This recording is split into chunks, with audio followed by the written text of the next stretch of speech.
So hey guys, I'm gonna do a quick video on my mister system for my condensers. As you can see, they are out in direct sun, so they get hot pretty quick.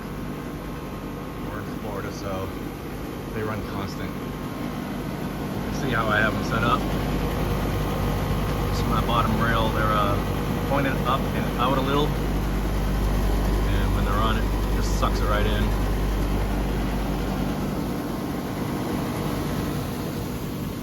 They don't use a lot of water, which is good,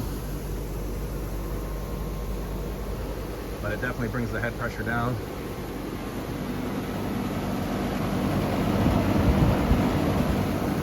So I'll show you real quick on how I have it hooked up to the water system.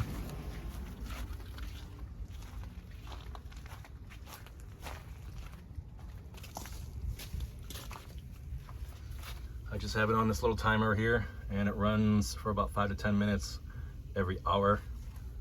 Just give it a little bit of relief for this hot summer. Let me know what you guys think. See you later.